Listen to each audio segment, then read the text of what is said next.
Todo mundo que já leu sobre o budismo, que já se interessou por budismo, se deparou com esse termo vacuidade, né? E vacuidade parece ser uma coisa bem mal entendida pela maioria das pessoas e talvez até por alguns eruditos.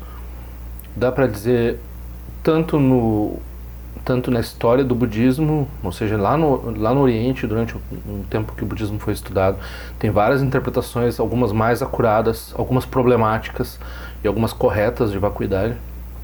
E no Ocidente, então, um saco de gatos, né? A gente vê piadinha na internet sobre como, né, o Dalai Lama gostaria muito de ganhar um nada, assim, uma caixa vazia, uma coisa assim. Tem todo tipo de piadas sobre vacuidade que a gente vê. Mas o que seria mesmo esse conceito ah, que parece tão mal-humorado, né?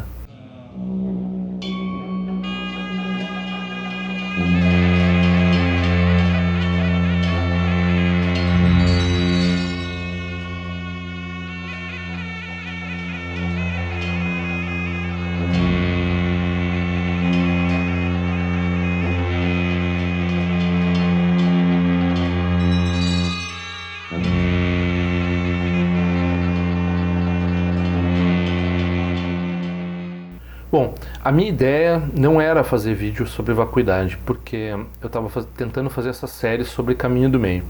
Caminho do Meio é a escola, o modo de apresentação dos ensinamentos do Buda, né, Madhyamaka, que se dedica principalmente a elucidar a vacuidade, né? Então há um amplo estudo sobre vacuidade que a gente chama de Caminho do Meio, né? Então, o primeiro sentido de vacuidade a gente pode dizer que é caminho do meio. O que é caminho do meio? Não é uma mistura entre um extremo ou outro, mas é um além dos extremos, um além de duas visões opostas, né? Quais são essas duas visões? A visão de que as coisas existem e de que as coisas não existem. Então, o Dzongchen Rinpoche tem usado a palavra paradoxo.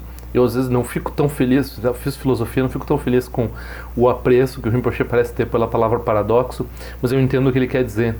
É que as coisas, ele diz, as coisas estão aí, mas não estão aí ao mesmo tempo. Então, se a pessoa se afixar à ideia de que as coisas estão aí, cai no eternalismo. Se ela se afixar às ideias de que as coisas não estão aí, ela cai no niilismo, não é a vacuidade. A vacuidade é um estado em que você tem essa dissonância cognitiva, eu prefiro do que a palavra...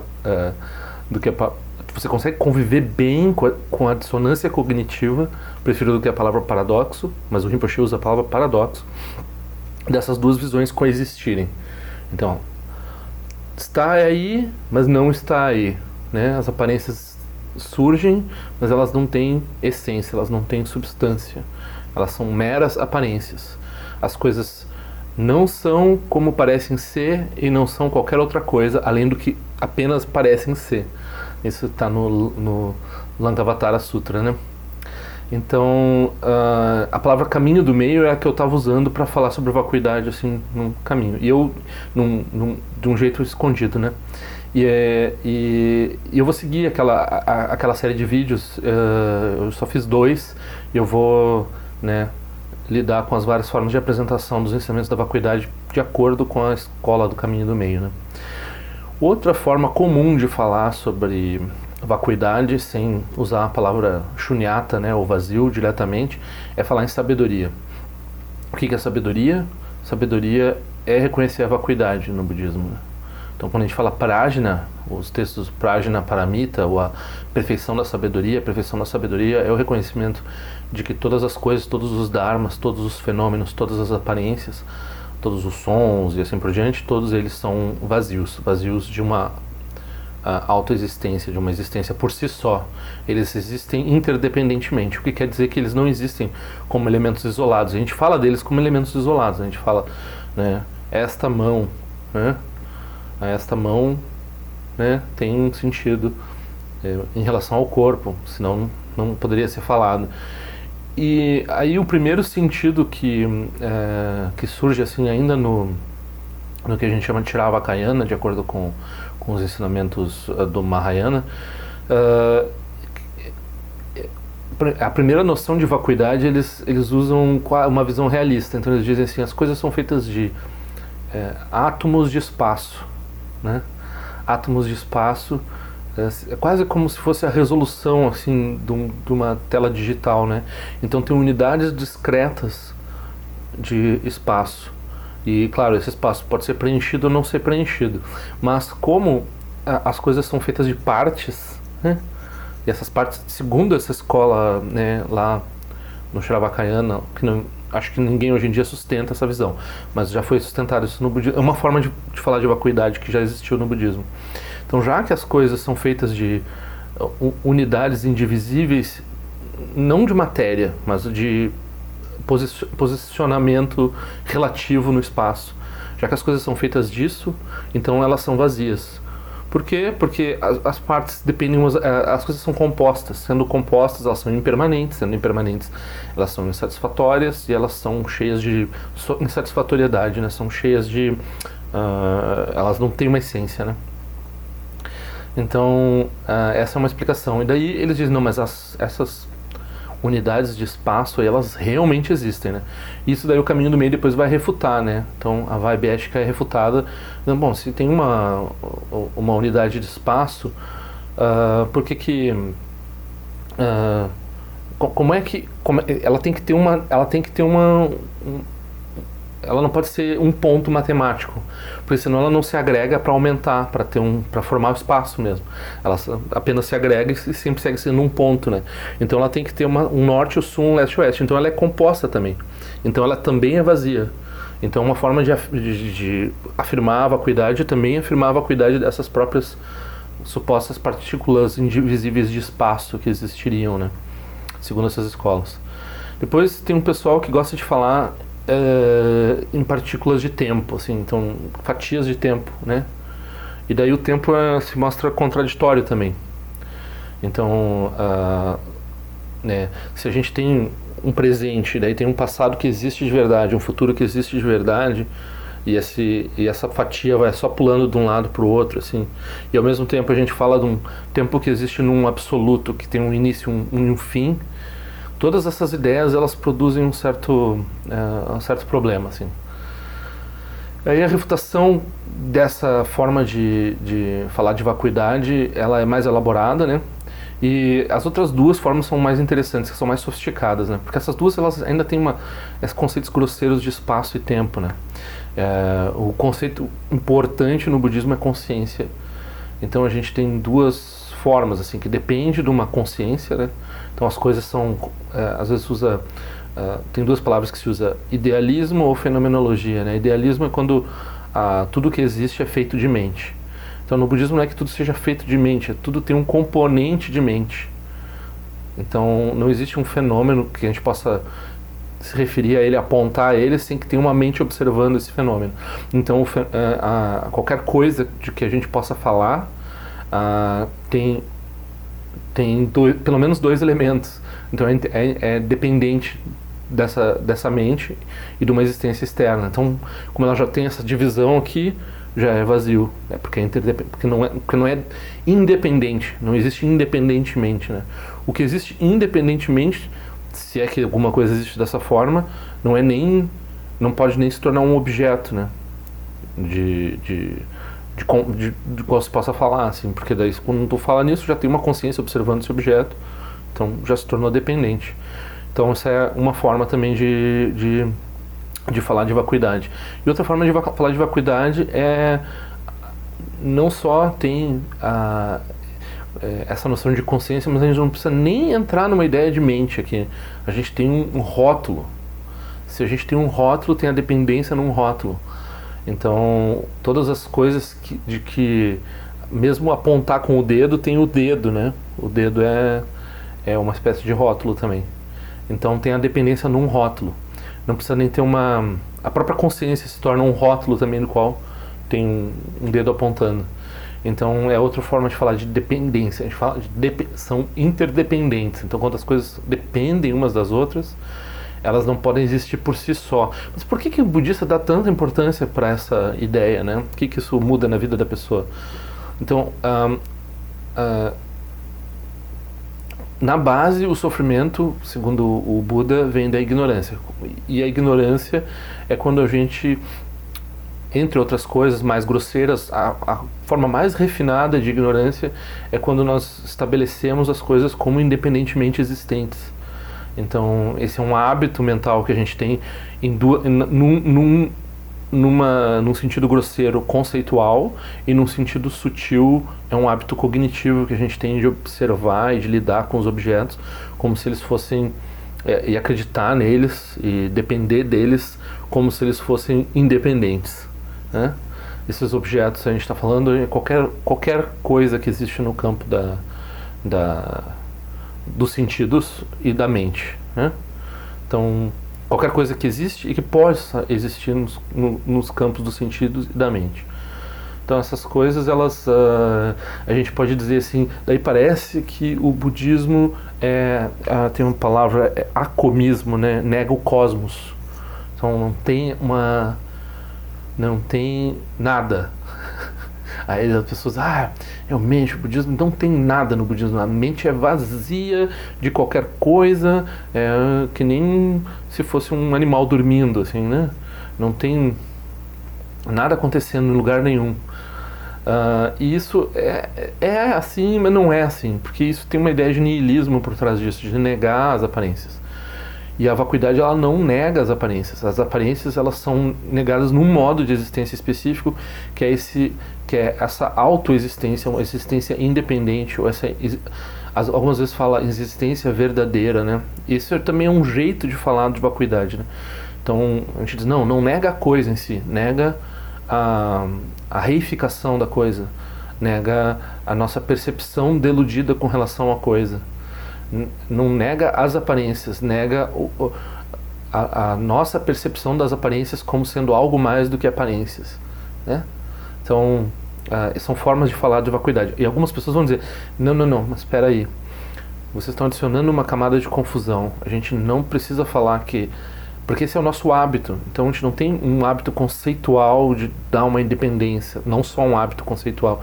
A gente tem um hábito cognitivo, um hábito que está embutido como nossos sentidos operam e nossa mente opera, que é de reificar, e de solidificar, e de separar, e de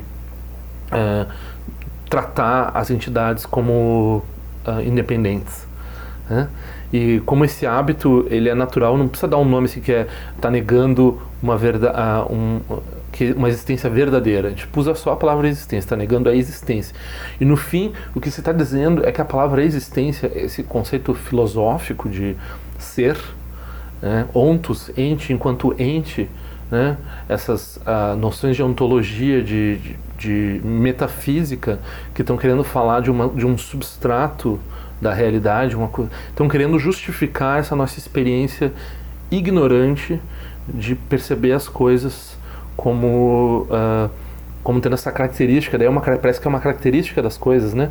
Em sânscrito se fala sobhava, existência inerente, ou autoexistência, ou existência independente, ou apenas existência. Porque a própria palavra existência se torna uma forma de substancializar e uma forma de reificar as coisas. Reificar significa solidificar, tornar as coisas mais do que elas realmente são. Então as coisas são como um sonho. É importante dizer o como. Elas não são um sonho. O sonho é aquilo que tu tem durante a noite. Essa experiência do sonho durante a noite, ela nos dá emoções, ou um filme, né? A gente está assistindo, a gente tem emoções, a gente participa daquilo, aquilo tá ali para nós e a gente participa daquilo. E ao mesmo tempo, a gente não leva aquilo tão a sério, porque a gente sabe que a gente pode pausar o filme e ir no banheiro, e quando a gente acorda do sonho, a gente vê que, né, como se diz, a mãe estéril, não pode existir uma mãe estéril, né, mas ela sonhou que tinha um filho, daí ela acordou e lembrou que não pode ter filho. Então, por que agora ela está chorando o filho que ela tinha no sonho, né? Esse é um exemplo clássico do budismo, assim, né? E nós todos, quando nós acreditamos nas coisas, ou seja, quando nós não reconhecemos a vacuidade, nós somos como a mãe nós vivemos o paradoxo, nós vivemos essa dissonância cognitiva, porque nós somos a mãe estéril, né? A mãe que está chorando por causa de um filho que ela não pode ter, né? É isso que acontece com todos os nossos sofrimentos na vida, né? Essa é a mensagem do budismo sobre vacuidade. A vacuidade tem uma ideia muito filosófica, uma ideia muito assim, mas ela tem um impacto direto na nossa questão da insatisfatoriedade com relação às coisas, né? Reconhecer a insatisfatoriedade inerente das coisas. Então, a gente vai aproximando a vacuidade como? Aproximando a vacuidade através de entender a impermanência, através de entender a insatisfatoriedade, através de entender a falta de essa questão independente, assim, né? E basicamente nas formas mais antigas do budismo, nas formas mais antigas se focava principalmente na ausência de uma existência inerente do eu, né? Da pessoa, assim. Então a pessoa, ela existe, ela é a coisa que ela mais considera, né? Digamos, é o fenômeno no qual ela mais acredita, né? A aparência na qual ela mais acredita é a própria corporalidade dela, a própria experiência interna de ruminação dela e assim por diante.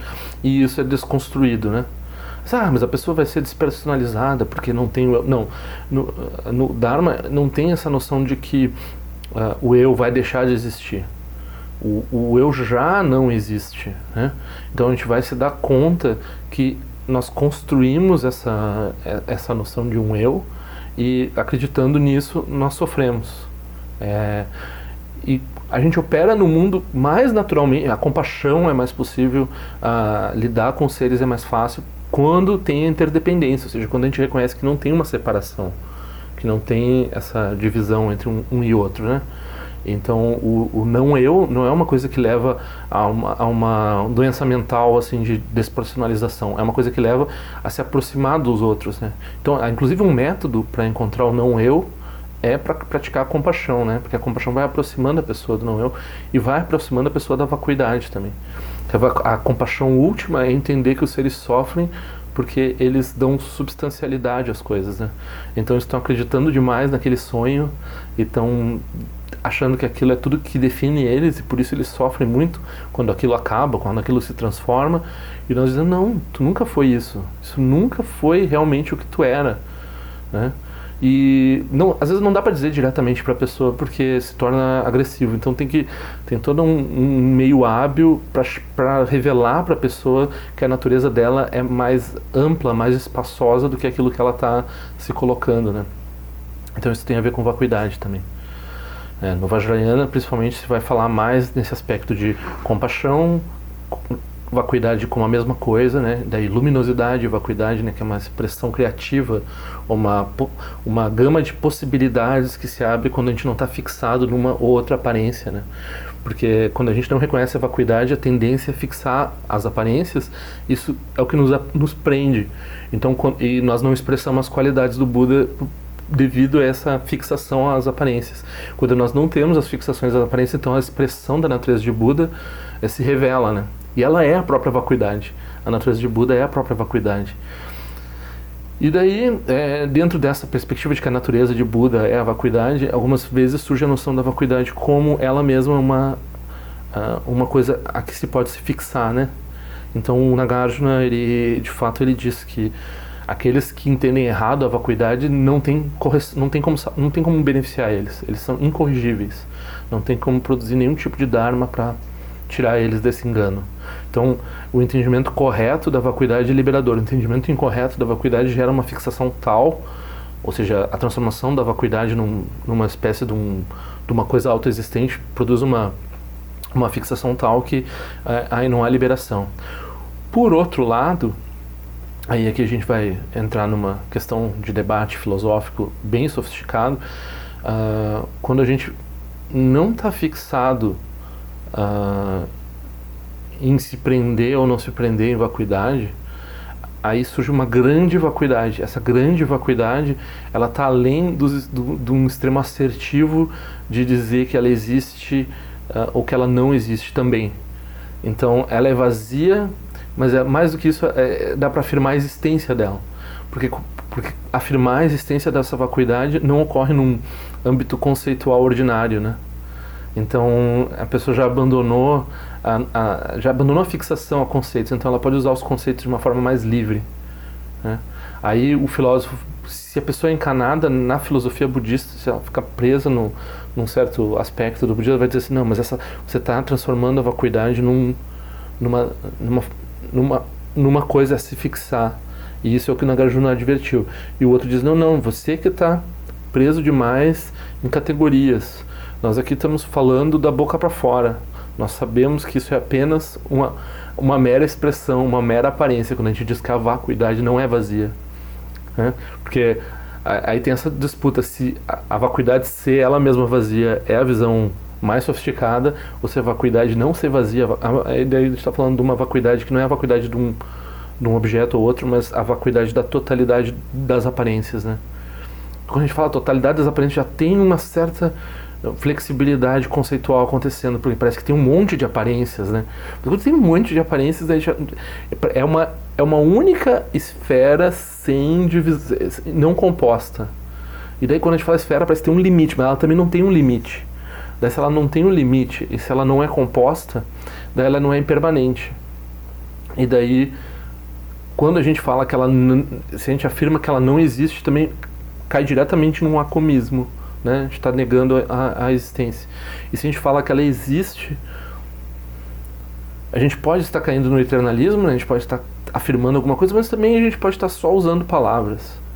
E a mesma coisa com a natureza de Buda. A gente vai ler aí por todo lado, a internet, as pessoas todas chateadas porque essa briga não é de agora, que quando os budistas começam a falar de natureza de Buda, voltou a ter um eu. Daí eles já estão falando, voltou a ter esse negócio de Deus, voltou a ter esse negócio, não é mais que nem o Buda ensinou, natureza de Buda, não foi assim que quem ensinou a natureza de Buda se referiu à natureza de Buda. Tem um golpe aí linguístico, né, em afirmar coisas não compostas como a natureza de Buda.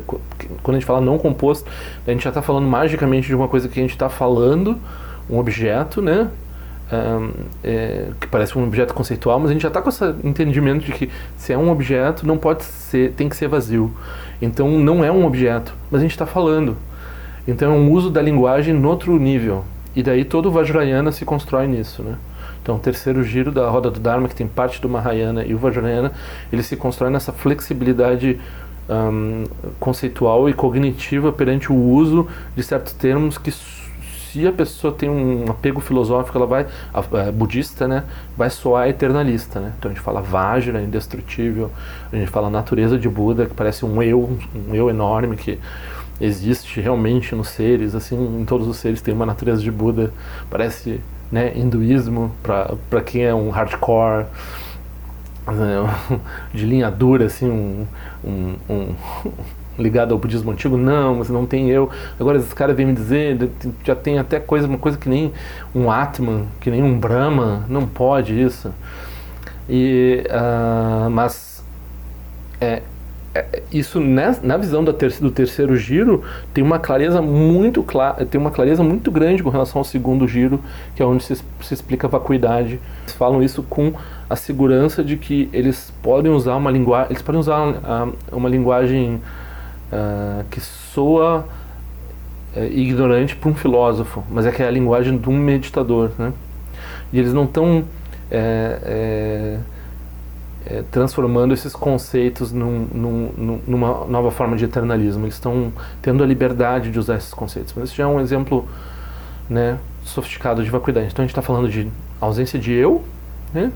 Primeira forma de vacuidade, ausência de uma existência independente das coisas, né? O fato delas serem meras aparências, nada mais do que aparências, e não serem o que parecem, mas não serem nada mais do que parecem ser. Né? Não, parece que não funciona assim, mas é exatamente isso que está dizendo quando se fala em vacuidade das coisas, dos fenômenos, né?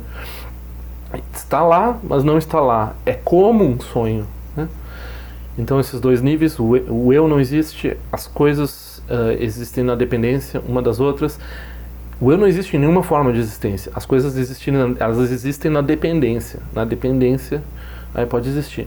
E daí no fim, quando a gente está falando do não composto, quando a gente está falando da grande vacuidade, daí surge uma linguagem que parece eternalista, que parece falar de alguma coisa que existe, mas não nos enganemos, está tudo compatível. Não eu, vacuidade e natureza de Buda. né? As três formas de explicar o Dharma, elas são cumulativas, né? Então, a vacuidade das aparências não nega o não eu, e a grande vacuidade, se afirmada, não nega a ausência de uma existência independente e o não eu. Tudo isso está fechado num... a própria criatividade da vacuidade, algumas vezes falam assim, que expressa essas ideias, todas as três, né? Então, erros comuns são esses. O erro comum é transformar a vacuidade numa coisa, né, que se acredita, ou num transe de meditação que é uma ausência, que é um estado do reino dos animais ou do reino dos deuses, que é samsara, né, um estado de mera ausência, né, mera ausência de conteúdos, assim, um branco, né. Esse branco não é a vacuidade. Esse branco é um fenômeno particular que também é vazio, mas é só mais um fenômeno, só mais uma aparência, né. A palavra aparência e fenômeno é a mesma coisa. E então, esses são erros comuns, assim, né? E o não eu, o erro comum é acreditar que é despersonalização, acreditar que é uma patologia, não entender que o eu não existe sequer. Bom, existem formas de budismo que acreditam no eu.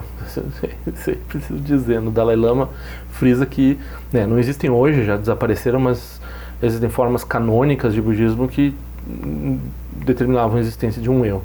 O Pudgalavada, né? Então, mas para as formas sobreviventes, para nós no Mahayana, para nós no Theravada, para nós no budismo tibetano, para o Zen, para todo mundo, o eu não só não existe, ele não existe na forma, não existe relativamente.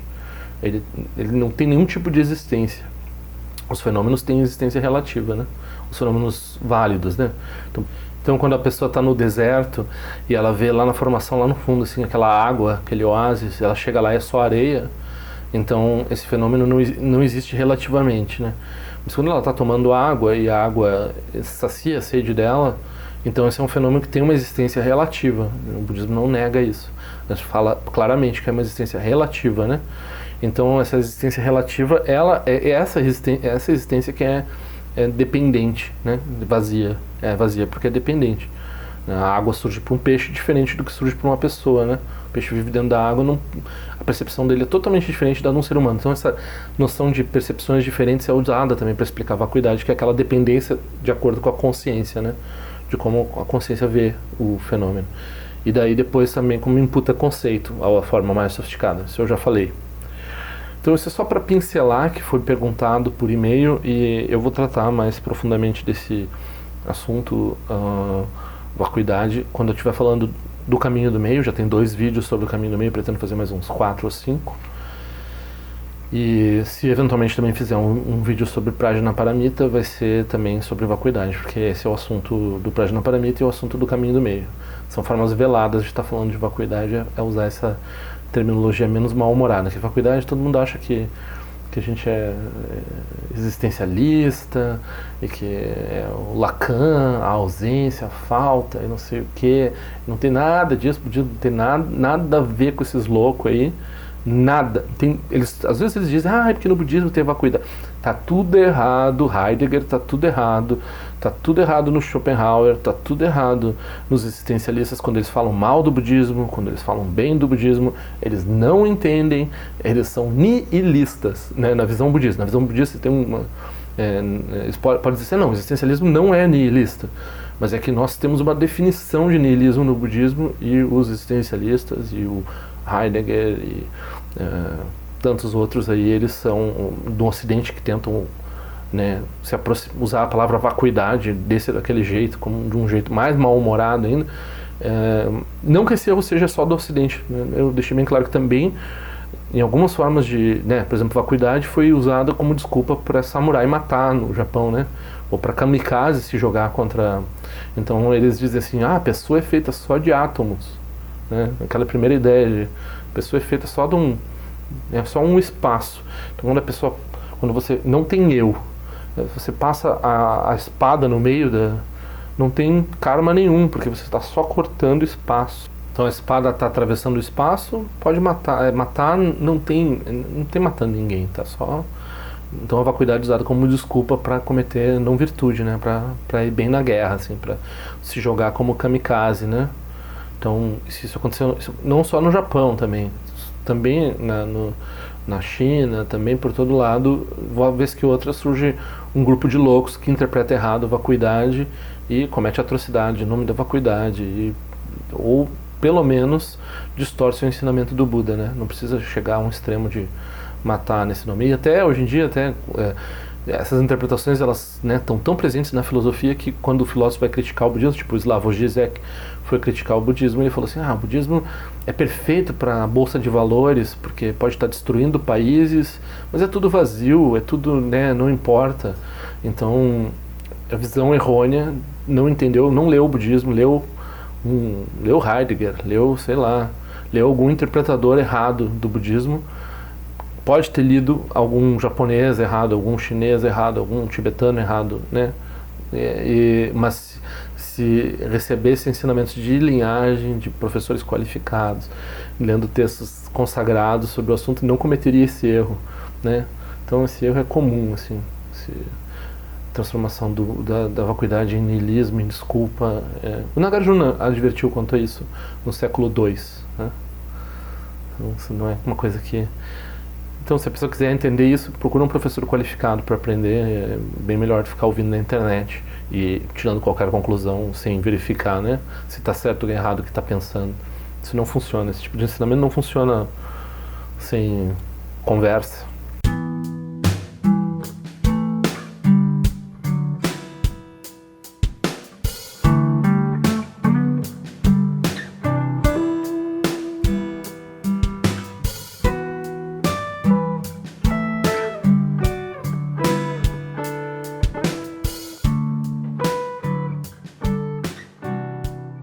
Então, assine meu canal. Se quiser, clica naquela sinetinha que faz a notificação chegar. Por favor, assine meu boletim informativo por e-mail. E nós nos vemos na prática do Dharma.